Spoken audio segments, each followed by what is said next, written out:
Good afternoon, everyone. Welcome to today's webinar titled Managing Construction Projects, Costs, and Sites in One System. So, I am Martina, one of the business advisors here in Odoo for Asia Pacific region. Ano nga ba yung pag-uusapan natin today? So, first, of course, we will talk about what is Odoo. Ano nga ba si Odoo? And after nun, we will be talking about the reality of construction industry in the Philippines. And we will have our case study and live simulation of what would be the solution of Odoo for our case study. And lastly, of course, we will wrap everything up with a question and answer portion. So, ano nga ba si Odoo? So of course, I know that you have seen Odoo in social media ads, in billboards, everywhere. You must be seeing Odoo. Pero ano nga ba si Odoo?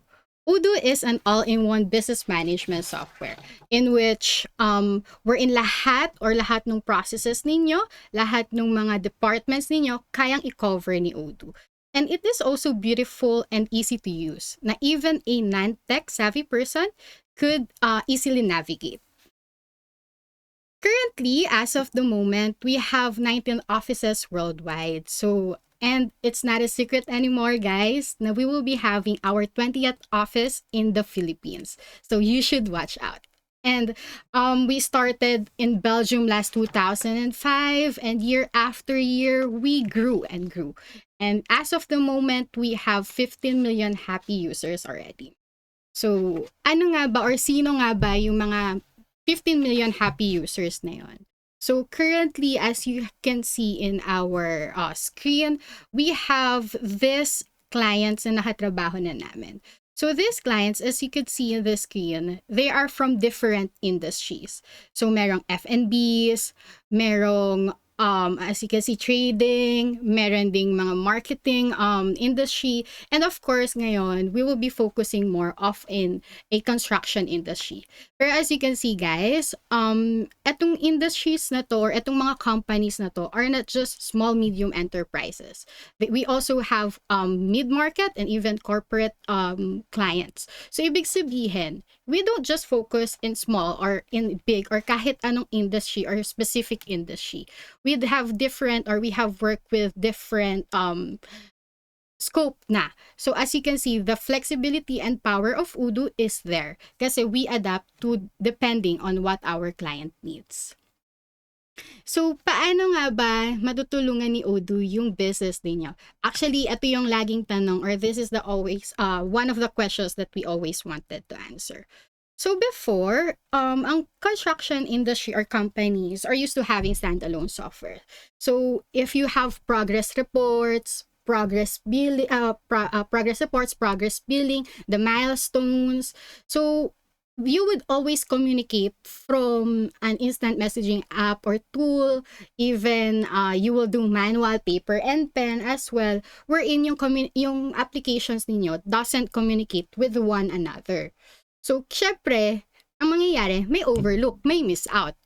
But in Odoo, you can see everything all at once. In Odoo, lahat ng functions or lahat ng operations ng business ninyo, you can see it in Odoo itself. So these are the applications that we currently have. So as you can see, different departments, sales applications or the operation applications, finance applications. So from end to end talaga ng business processes ninyo, kayang i-cover ni Odoo. So as you could see, even the tiniest detail that you have for your company, such as the website, kaya din siyang i-cover ni Odoo. And we will be, of course, talking about the topic for today. Of course, we will start off with the ano nga ba yung reality ng construction industry in the Philippines. So right now, as we all know that we had a massive slowdown when it comes to the construction last 2025. But this year, we had a growth rebound of 8.4%.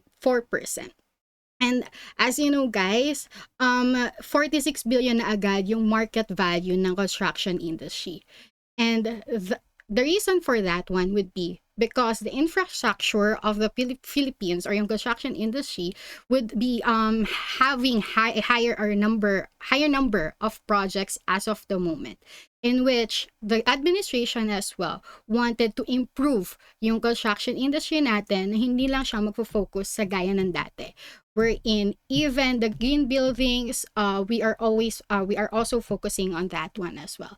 But the catch for that one is that we are having a 400,000 shortage when it comes to skilled workers or skilled labor. There's just two reasons for that kung bakit tayo nagkakaroon ng shortage. First would be, nag-grow massively and rapidly yung construction industry. Second would be, the skilled laborers or skilled workers are going overseas and work abroad. So that's just the two of the reasons. But regardless, this just means now we have high demand for construction industry in the Philippines. So we have here one of the companies that we know would be JCK Prime Builders. So this is our case study, everyone. So si JCK Prime Builders has been in the industry for around 20 plus years already.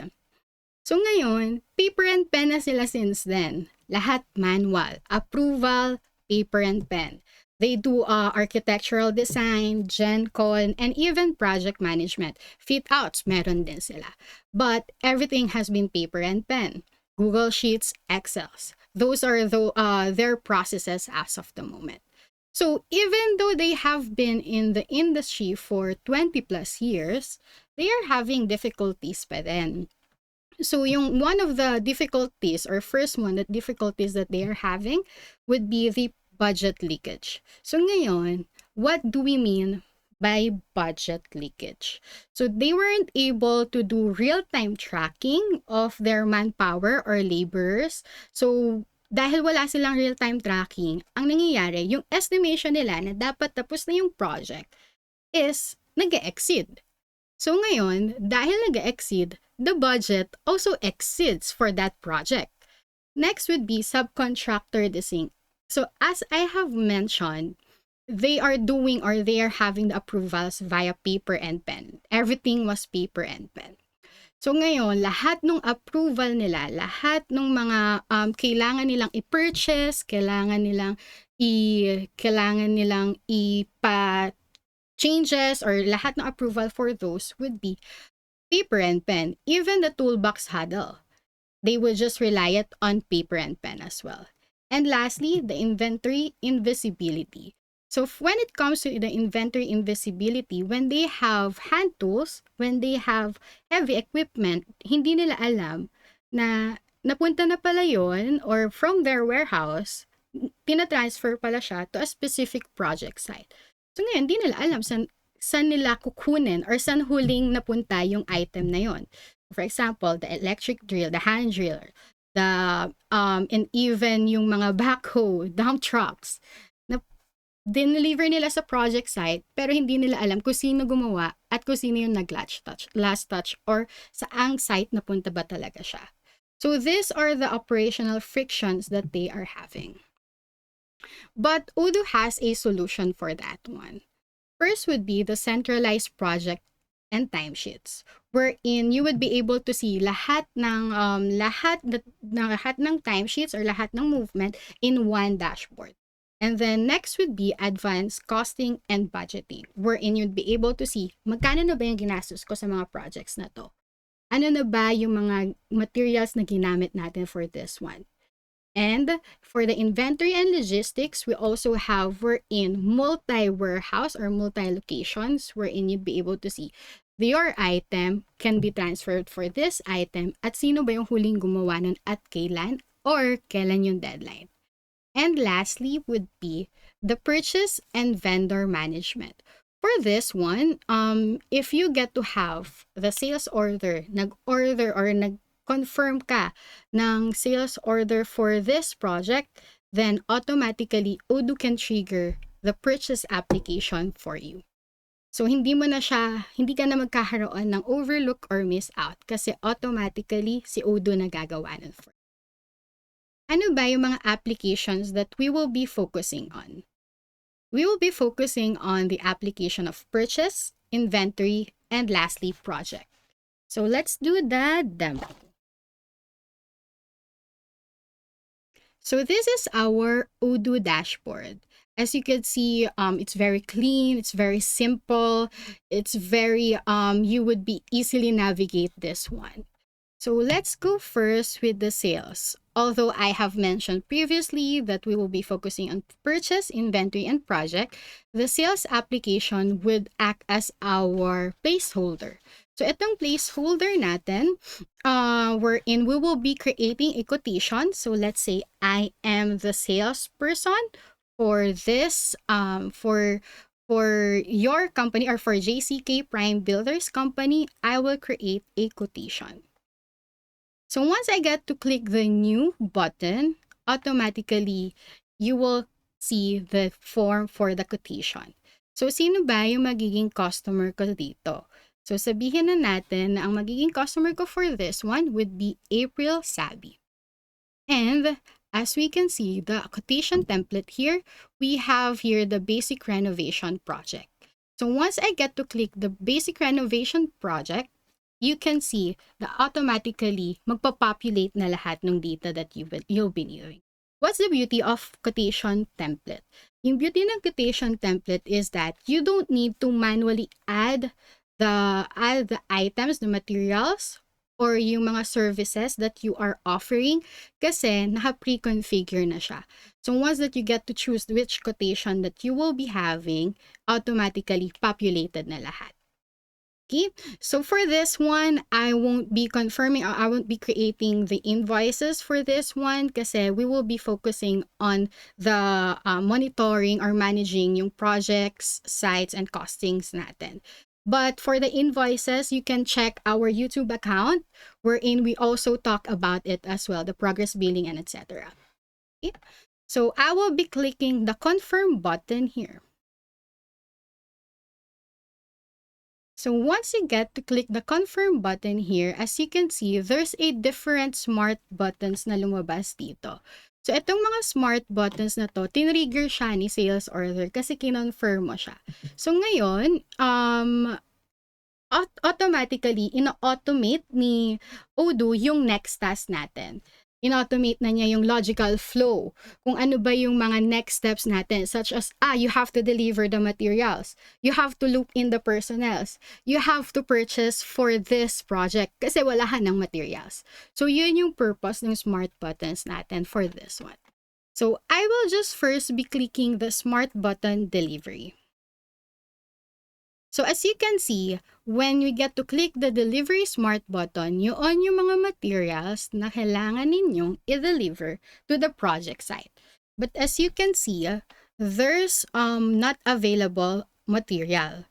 But the other one is available. So automatically, kahit dyan sa site na yan, even the tiniest detail, wherein, wala na pala akong available na gypsum board. So I have to order, but Odoo will do it for you. Okay, so I will just go back to the dashboard. And of course, since wala tayong material na gypsum board, I will go to the purchase application. So let us say that I will be the purchaser now. So as a purchaser, of course, hindi ko na kailangan manually gumawa nung request for quotation natin or ng RFQ. Kasi bakit? Tinrigger na siya ni Odoo for you. Siya na yung gumawa for you. I will just be clicking this purchase order. And as you can see, in order na ni Odoo or nilagay na niya yung product or yung item that you don't have stock na. For this one, of course, this is just a placeholder. So yung placeholder, automatically maglalagay lang siya ng suggestion quantity based on the forecast. But of course, for example, mababa na yung amount or mababa yung unit price natin today. Teka lang, yung unit price, may promo ako today, sabi ng supplier nyo. Of course, you can order more. You can edit this one. Kasi, again, this is just a placeholder. Kailangan pa rin ng intervention ng tao, of course, to do the request for quotation. And for this one, I will just go click confirm order. And then, as you could see, nagbago ulit yung smart buttons natin for this one. Okay, and the buttons that we have here would be the receive. So ngayon, etong purchase natin or etong request for quotation natin, purchase order natin is also integrated or connected with the other or yung inventory application natin. So once I get to click the receive, as you could see, nagbago yung yung letters natin for this one from PO to warehouse in which it means that you will be receiving these products. And as you can see as well, nagbago din yung buttons natin here from receive to validate and etc. So for this one, it automatically redirects you, Odoo redirects you to the inventory application for you to validate itong recipient or itong receiving mo of the products. So once I get to click itong validate, automatically it will be redirected or it will be added to your inventory application as well. So that's just easy, right? So I'll just go back to the dashboard and I will go to the project application. I know that you are really guys excited kung paano nyo makita in one go itong monitoring natin when it comes to the projects. So I will be clicking this sales order 23 basic renovation project rather na in-order natin earlier. So, ito yung project application natin. So, as you could see, everyone, there's already a template for this project wherein there's a different tasks already.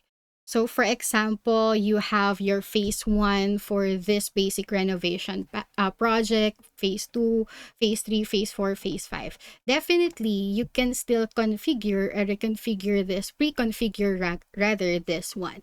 So, of course, babase din siya sa project that you're having. So, for example, meron kayo ng mga fit-outs. Definitely, it's a different task.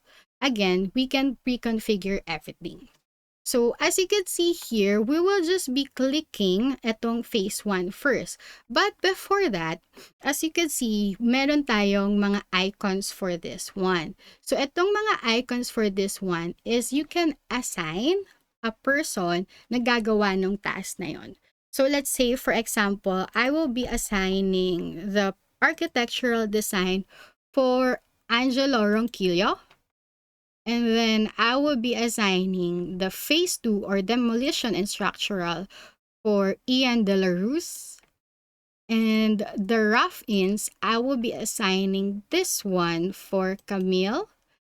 And the phase 4, the closing up of this project, I will assign it to Martina and Carl as well. And the phase 5, I will be assigning this one to Kerlan Carlos. So, as you can see, sino ba yung mga inassign ko na yon, it means that sino ba yung mga responsible for that task. So, let's say, for example, I will be clicking this phase 1 or this task. You can automatically, or you can put it in the template wherein the description ng gagawin nila for that task. Okay? So, this is the form wherein this lahat ng task or lahat ng mga kailangan nilang gawin, you'd be able to see it here and you'd be able to monitor here as well. So the timesheets, you can also see here. So for example, you have here the assigned na agad na plan date. So let's say, if you will be doing the architectural design, you can automatically or you can populate na agad sa template yung plan date natin. Kailan ba siya dapat nagsimula at kailan siya dapat matapos? Para automatically, if you know that you exceeded your time for the plan date, then you know na agad na by this time, hindi siya matatapos or yung by the time na pinag-usapan nyo with your clients, hindi siya matatapos. And you can also put an allocated time wherein ilang oras ba acceptable gawin itong task na to. Okay? And then once we get to work on it, automatically nababawasan siya at nababawasan. So I'll just be clicking the subtasks here. For the subtasks, you can also add more subtasks. Ano ba? Kumbaga, ito yung architectural design is the main task. And then, ano pa ba yung mga dapat kong gawin below or within that task? So, you can have that one as well. And for our timesheets, lahat ng oras or minutes that your employee has been working on this one, then you can have it here as well. So for example, we can see the button here, the start button. So once I get to click itong start button, ibig sabihin, nagsimula na ako mag-work on sa architectural design. But paano naman, Martina, if I wasn't able to click the start, nahalimutan ko. Of course, I'll just click the stop here because as you know, it's just a few seconds ago. But as you can see here, automatically, it will populate into 15 minutes kasi yun yung minimum na parang pinaka-time spent natin. But if you are the project manager, you can edit this one as well. So let's say 8 hours. I work on 8 hours for this one. And I will lag time for it. So automatically it will be recorded as well. So yeah, that's how it goes when it comes to the timesheet. Again, this one is for the construction industry, but of course we can be flexible if you are from a different industry as well. So I will be going back to the tasks Kanban view. So ito, as you can see here that we have assigned a persons for this one. So once we get to have assigned person for this one, as you can see for this architectural design, we have Angel Ronquillo. I will go to the Gantt view. So ito yung Gantt view natin. I know how important this Gantt view for construction industry. Why? Of course, we know that we have to assign people for a certain task, assign person for a certain timeline. Ito hanggang contractual lang sila, itong timeline lang sila pwede mag-work. So we have here the Gantt view. This one is very important for our construction industry. Why? Kasi as you can see, nag-assign ako kay Angela Ronquillo ng Phase 1 Architectural Design and I put a range or deadline timeline, then automatically you would be able to see in the Gantt view na by March 26 up until April 1, busy si Angela Ronquillo. And I have assigned tasks to other employees as well, but I didn't put any schedule for them yet. So now, alam ko na kung kailan ko ipapasa or kung kailan ako magbibigay ng schedule sa kanila. So easy, right? You will just put the time or the range of the task and then automatically you'd be able to see kung kailan na ba talaga yung availability nila. So that's how Odoo makes things easy for you. So yeah, I'll just go back here for the projects. I'll just go back here for the projects that we have a while ago. So that's when it comes to the timesheets, the tasks, and for our Gantt view. So let's say that this one has been planned already or in progress. Kasi earlier, we have put a time for that one. Nakapag-spend na ako ng time. And let's say, si Phase 5 is already planned. And si Phase 4 already planned na. Lahat sila planned na. So, from 2 to 5, they are already planned. Ngayon, sabihin na natin na si Phase 1, ako si Project Manager, I think natapos nitong architectural design. As you can see, you can change the status here in this button. I will click the done. And then automatically, this task has been tagged as done. And for our Phase 2, let's say I needed some changes. So nag-request si project manager ng changes from the management or from the head office. So let's say the Phase 3 is done as well, or approve rather. Let's just click the approve, and then automatically you would be able to see or it will be easy for you to see ano na ano na ba yung mga tapos na, ano pa ba yung mga approve, ano na ba yung mga kailangan pa ng changes. So overall, your project manager doesn't need to message or doesn't need to type sa cellphone nila na, ito yung mga ginawa namin for the day. Ito yung mga kailangan ng changes. And then send it to your group chat, send it to your instant messaging tools app. So you don't need that anymore. With just a click, then everything would be organized as well. So let's go here to the top view smart buttons of this project. So as you can see, we have the tasks here. And then the sales order items.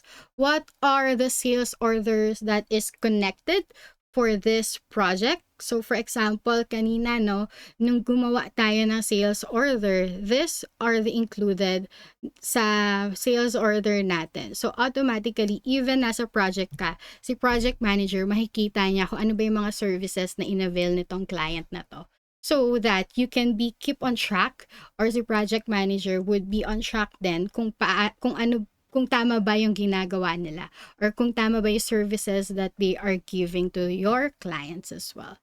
So when it comes to stock moves, so as you could see here, we have the stock moves wherein yung mga movement ng materials or yung movement ng mga items you can do here as well. So for example, I will create a new button here. And I would say na si Camille yung magiging contact person ko. And I will be doing an internal transfer from warehouse ni JCK Prime Builders. And i-deliver ko siya sa Makati site. And the product would be, let us say, toolkit. Basic renovation toolkit. So I would say that since I'll be needing this toolkit for this project, I will be transferring this item to the project site, which would be the Makati one. I will save it manually and mark as to do. Automatically, yung mga tao natin sa warehouse would receive this form as well na nakapending siya that you have to transfer this item as well. So I'll just go back to the stock moves, and then as you could see, we have here the ready and the list, lahat na magiging movement for the stock moves or for the items that you will be transferring from your warehouse as well. So I will be clicking here the timesheets as well. So for this one, we have recorded 8 hours for the tasks. Lahat din ng mga time spent that you will be doing will be recorded in this project. So lahat ng pinapakita ko right now is connected to our project earlier. Okay?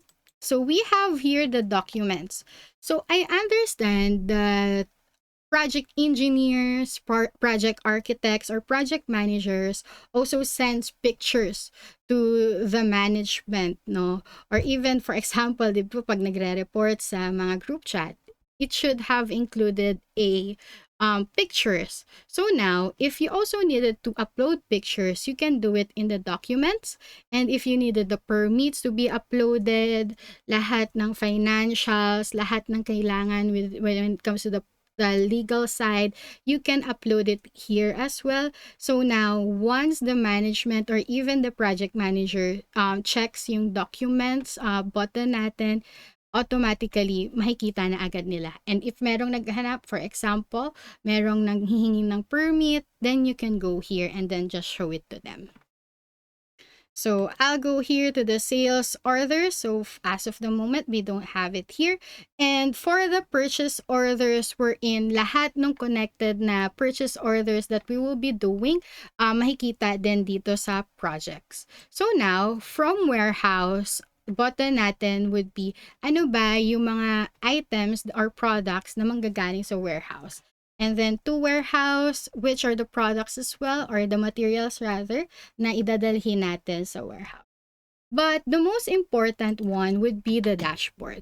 So itong dashboard, this one is wherein makikita mo lahat overall, no? makikita mo dito yung mga kailangan natin na data. So let's say for example, I will go here for the sales order. You'd be able to click here at the sales order and you'd be able to see here as well. And then, I will go here to the timesheets. Automatically, makikita mo na rin agad lahat ng timesheets dito. But, one of the most important part for this one would be the dashboard. So, itong dashboard, once I get to click this dashboard, I understand that you have a monthly progress report to your management or even to your client. Then, you can do it here as well in the dashboard. So let's say, for example, March progress report.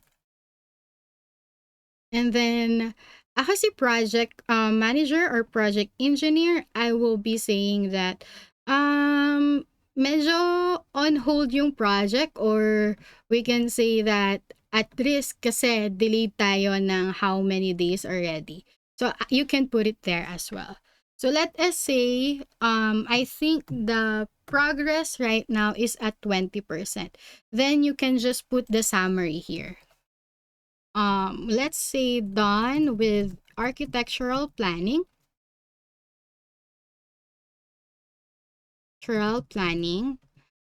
But there are having, let's say, problems when it comes to the permits or license.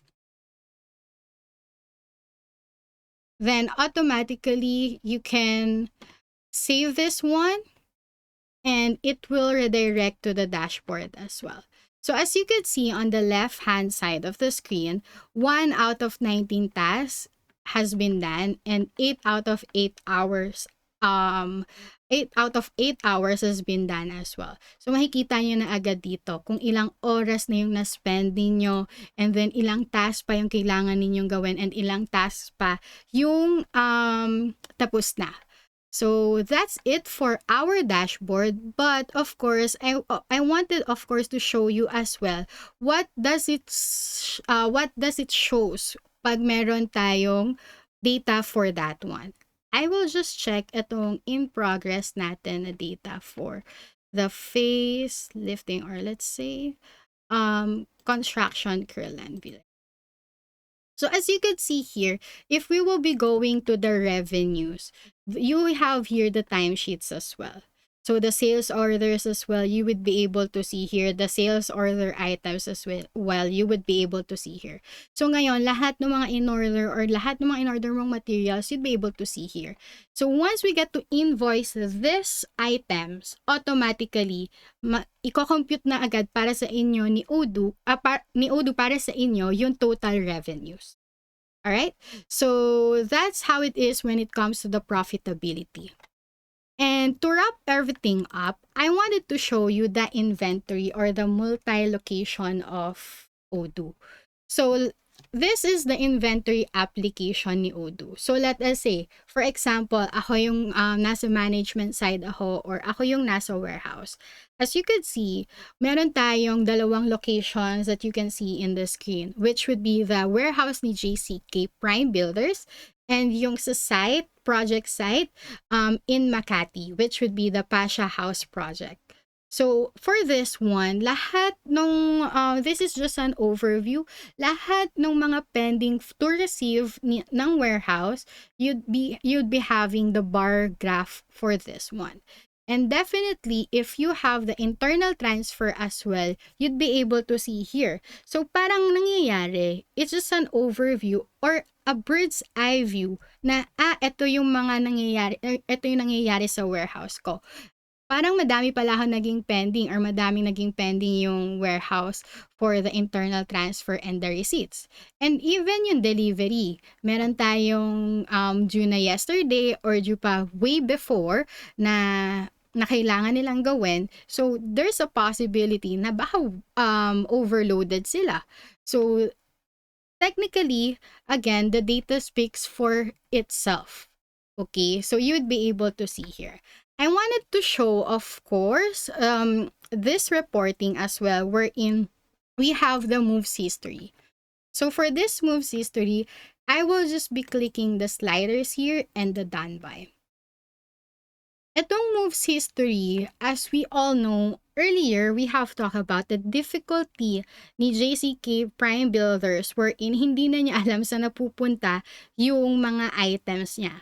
For this one, you'd be able to see here in the moves history the products that has been moved and yung reference natin. From which location ba siya nanggaling to which location? And ilang quantity ba siya? And the most important one would be, sino ba yung gumawa nun? So that's it for our inventory. So overall, we would be lahat siya makikita in this platform. So as you could see, from sales to purchase, and then to project application, even the inventory application, everything you could see it there. So it's not just this one is just a high level or a very basic one. But of course, if you have more complex process, then we can adjust and adapt to it. So that's it for our demo. Ngayon, ano ba yung importance ng mga pinakita ko? Of course, you will have improved profit margins. So yung improved profit margins, of course, if you get to see yung estimated natin, ito na lang yung time na kailangan natin, or ito na lang yung time na hindi natin na-consume, we have to do it faster and etc. Definitely, yung estimated ninyo when it comes to the costing, labors, even the materials, definitely magkakaroon kayo ng budget na talaga na very specific and accurate. Seamless site to office sync. Now you don't have to do paper and pen. Yung paper ninyo, kailangan yung ipadala pa sa messenger ninyo to that site, and then si messenger or si project manager or project engineer, kailangan ibalik. No, you don't have to do it anymore. Why? Because we just click of a button, we just click of the reporting, then you'd be able to see lahat na nung hinahanap ninyo. For the management side, you would be able to see the overview of ano bang nangyayari sa project site as well. Okay. And lastly would be the enhanced resource location. So for this one, you would be having a better visibility when it comes to the inventory. So for example, etong timeline na to, sina heavy equipment, sina hand tools, na-move na natin siya by this day. Pero by this day, kailangan mabalik ko siya kasi may iba pang project na mangyayari. Ngayon, once you get to have that data, then you would be able to plan very well. So, yep, I'm opening the floor for questions.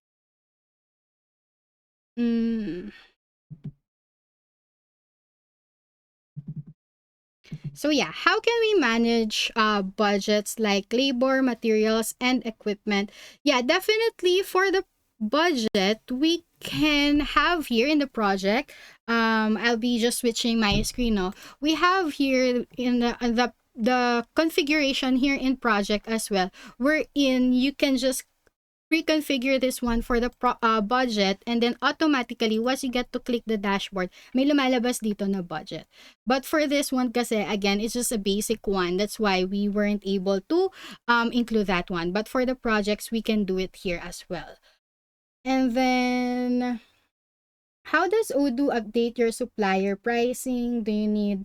Do you still need manpower to manually update the system pricing pa din?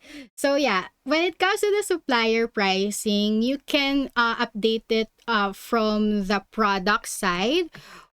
I'll just show it to you as well. The product, or here in the inventory or the purchase. Actually, you can do everything or everywhere. You can do it everywhere, from sales application, even sa purchase application, even inventory application. You can do it, or you can update the supplier pricing as well. And of course, you still need manpower to update the pricing. You can just input the pricing and then it will automatically update. And pwede bang i-break down yung costs per project, phase, or task? Yes, we can do that one as well here in the project. When it comes to the breaking down of costs per projects, definitely you can have it or you can do it as well. And then, of course, in the dashboard, you'd be able to see it as well here. How do you record actual material consumption sa site? Yeah, we have here, we're in the slider here, meron tayong analytic items and then definitely kung anong materials yung mga ginagamit ninyo, you can also record it here as well. And more questions. Yeah. So that's it. I think for the questions natin as of the moment. I'll just go back.